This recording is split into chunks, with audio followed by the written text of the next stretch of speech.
आप तमाम लोगों को रमज़ान की आमद मुबारकबाद हो। रमज़ान के ताल्लुक से मैं कुछ सवालों का जवाब देना चाहता हूँ।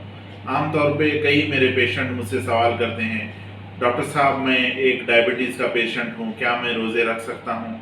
डॉक्टर साहब मेरे अब्बा हार्ट के पेशेंट हैं, क्या वो रोज़े रख सकते हैं? आइए इन्हीं सवालों के जवाब देने की मैं कोशिश करता हूँ। पहले हम शुरू करते हैं डायबिटीज़ से। डायबिटीज़ दो किस्म का होता है आमतौर पे, टाइप 1 डायबिटीज़ और type 2 diabetes. Type 1 diabetes 10% diabetic patients में होता है, जबकि टाइप 2 डायबिटीज़ 90% पेशेंट्स डायबिटीज़ के जो होते हैं उनमें होता है।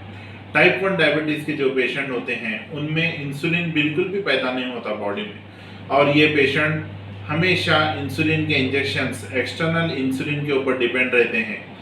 ज़रा भी उनकी हालत में कमी या ज़्यादती, जैसे इंसुलिन का ना लेना या फिर कोई बुखार का आ जाना या फिर कोई लूज मोशन, जुलाब हो जाना, इस वजह से इनके शुगर के लेवल्स में बहुत चेंजेस आने के चांसेस रहते हैं, और कभी कभी तो हालत ऐसी हो जाती है कि इन्हें आईसीयू में एडमिट करना पड़ जाता है।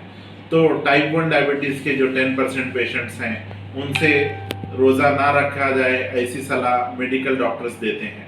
लेकिन fortunately 90% of the diabetic patients type 2 diabetes के होते हैं, जिनके अंदर हमें बहुत सारी चांस होता है कि हम पेशेंट्स को रोज़े की तरफ राग़िब कर सकें।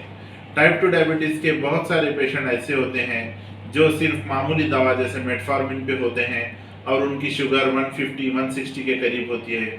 बेशक ऐसे लोग बड़ी आसानी से रोज़ा अपना अंजाम दे सकते हैं, रोज़े की इबादत कर सकते हैं।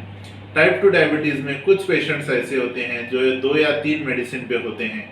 ऐसे पेशेंट्स को चाहिए कि वो अपने डायबिटोलॉजिस्ट, फिजिशियन से कंसल्ट करें और अपने डायबिटीज़ के मेडिसिन को एडजस्ट करें।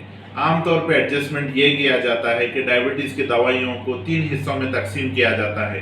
1/3 दवाइयाँ इन पेशेंट्स को सहरी के वक्त दी जाती हैं, जबकि 2/3 दवाइयाँ इन पेशेंट्स को इफ्तार के वक्त दी जाती हैं, ताकि पेशेंट जब रोज़े की हालत में है, दोपहर के वक्त हाइपोग्लाइसीमिया यानी लो शुगर ना हो।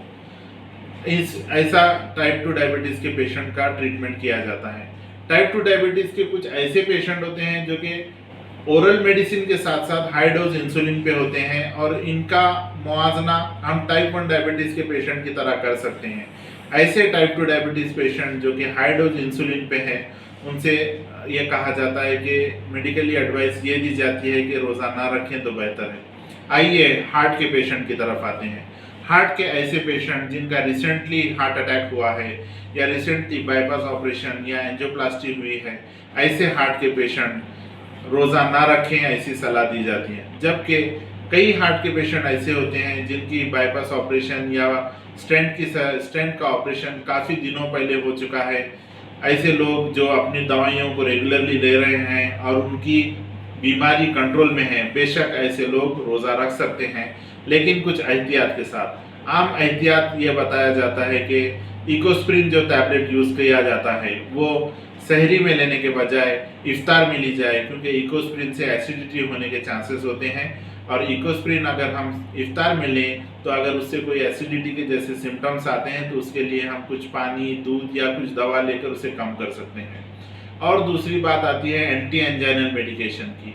एंटी एंजाइनल ये ऐसे मेडिकेशन है जिसकी वजह से दिल के रगों को फैलाया जाता है और दिल का दर्द को कम किया जाता है। कई पेशेंट एंटी एंजाइनल मेडिकेशन पे कॉन्स्टेंटली होते हैं अपने क्रोनिक स्टेबल एंजाइना के लिए। ऐसे पेशेंट्स को चाहिए कि वो अपने डॉक्टर से मिलें और शॉर्ट टर्म एक्ट करने वाली एंटी एंजाइनल्स को लॉन्ग टर्म एक्ट करने वाली एंटी एंजाइनल्स में कन्वर्ट करें। ऐसा करने से फ़ायदा ये होगा कि अगर पेशेंट शहर में anti anginal, long term acting anti anginal खाता है तो उसे दोपहर के वक्त या शाम के वक्त वापस मेडिसिन लेने की ज़रूरत नहीं पड़ेगी, और वो इफ्तार के वक्त वापस अपना दूसरा डोज ले सकता है और अपना रोज़े की इबादत आसानी से अंजाम दे सकता है।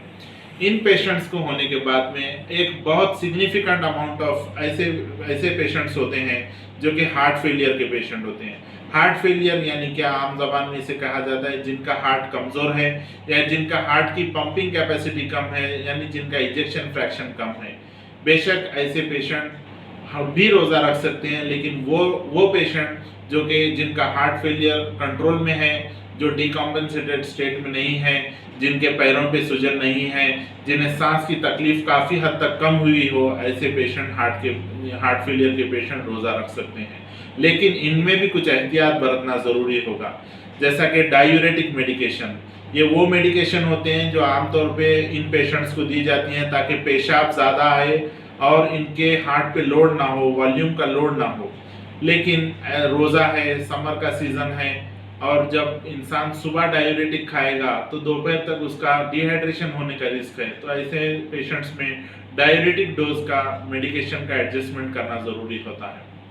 और एक चीज़ इसके बारे में ये समझाना चाहूँगा कि हार्ट फेलियर के पेशेंट मसालेदार चीज़ें, सॉल्टी चीज़ें, पिकल्स, चटनी वगैरह खाना अवॉइड करें, क्योंकि जितना ये सॉल्ट खाएंगे उतना प्यास ज़्यादा लगेगी, और जितना प्यास ज़्यादा लगेगी इंसान पानी की मिकदार ज़्यादा लेगा। पानी की ज़्यादा मिकदार हार्ट पे प्रेशर ला सकती है और हार्ट फेलियर प्रेसिपिटेट हो सकता है।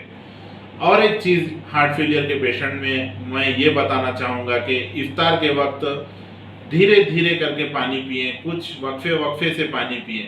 सडनली 3-4 गिलास पानी एक साथ पीने की वजह से इनके अंदर इंट्रावास्कुलर वॉल्यूम बढ़ जाता है, रगों में मौजूद पानी की मिकदार बढ़ जाती है, जिसका डायरेक्ट असर कमज़ोर हार्ट पे होता है और लंग्स में पानी आ जाना, सांस का फूलना, ये प्रॉब्लम होने के चांसेस रहते हैं।